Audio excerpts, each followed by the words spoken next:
So, I think there's no question that my most successful um, projects have been the Paul Sykes free books and the free Lee Duffy books, and also the two documentaries. So the Duffy books were started in. So the first one was released in 2018. Uh, to say they were not massively successful is a huge understatement. I mean, one shop alone, which I won't name, their manager actually told me, he said we had 30 stolen in the first month. So that kind of gives you a little idea of kind of how in demand that book was. I've actually been in a pub myself when the shoplifters have come in Middlesbrough and said, do you want to buy this book? And I was like, hang on, it's got my name on. So yeah, the Whole of the Moon, at first it supported different charities. What it supports now, so it supported I can't remember, but it's in the book. And then we decided it was going to support the Frankie Lee Booth Fund. Little boy growing up without a father, named after Lee, actually. So I thought it was very fitting. And the book, Waterstone said it was the most successful by a local author in Middlesbrough. So it's been absolutely huge. It was great fun. It really was. But also it come with its challenges. I think most of you listening to this will know that it caused great controversy. Most wanted it, some didn't want it. Listen, I didn't know him. But what I did do, the Whole of the Moon, so that I spoke to kind of 30, I think it was 30 different people. From all walks of life, his Uncle Rod was in there. His godfather as well, and there was victims in there. There was, a lot of the sources, and it meant a great deal when, the likes of the guy who was with Lee at the very end, and also Paul Bryan, who was kind of his an enemy, if you like. They both said to me, and also his best friend, they said, you got that bang on, because I didn't know him. I'd first heard of him at 8, and I believed in Santa Claus till I was 9. So I grew up on the estate just listening. He died, actually. In fact, I was only 11 years old when he died. But I remember, that kind of cloud the town of Middlesbrough had over it. And never before since have I ever known such a unique kind of feeling in the town. It was almost like a Prime Minister would have died. You might be thinking that's an exaggeration, but I think anyone in Middlesbrough will remember. I could feel it, and I was an 11-year-old boy.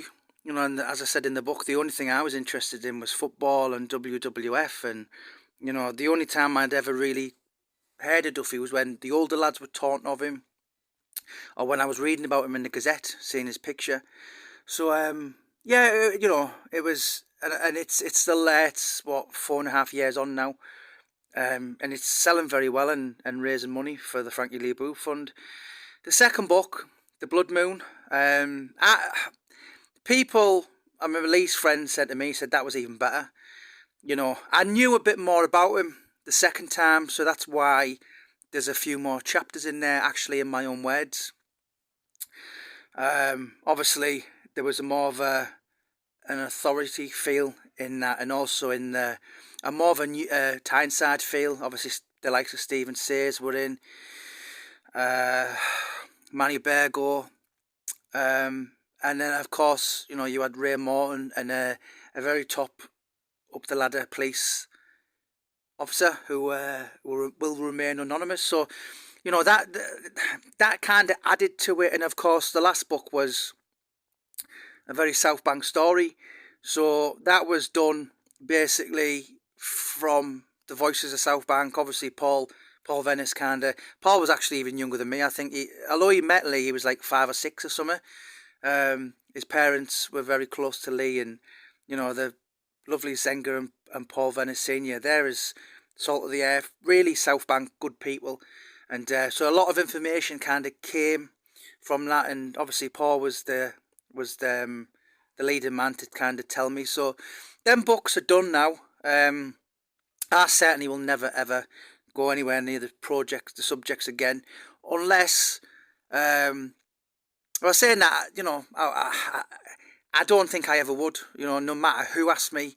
Um, the documentaries, the Hall of the Moon, that was kind of my first bash at it, if you like, and I think the one after that, which was Too Far Too Soon, there was more money, there was more kind of advanced equipment, cameras on trains, drones flying over South Bank. I think that was kind of, I did my best with who would speak to me. As this said, there was a couple of names I would have loved to speak to, but they had the reasons they wanted to stay quiet, and I respect that. He's certainly a one-off, Duffy. He's a total unique character, and I don't think Middlesbrough, the town, even the north, even maybe even Great Britain will never see the likes of us again, because society's changed so much. It's, so many people in the prison systems have read that book. I've had some of my, I've spoke to football managers who've read that book, and boxers, and there's quite a few famous people that they wouldn't thank me if I named them, but that shows the interest in him, of this young kid who was kind of fizzled out before he hit his prime. He's kind of, regardless of whether people's emotion, whether it's good, bad, the mixture of both, he certainly left a legacy, if you like. Take that as you want, but yeah, I certainly think, certainly in this lifetime, that guy's name will never be forgotten in Teesside.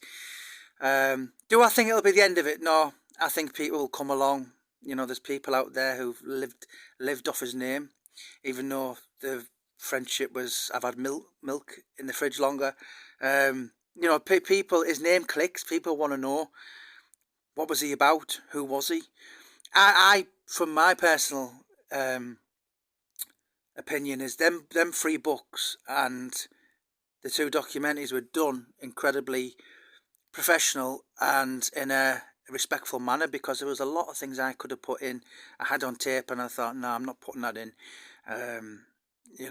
But listen, it's done now, and yeah, I think the success of them in the tens of thousands is really, it proves that people wanted to know. And listen, I totally get it. I totally get people's strong emotions towards me digging up the story, but there's no getting away from it. He was part of social history, and as I said, regardless of emotions, the fella will not be forgotten. And I think someone would have come along and done it eventually.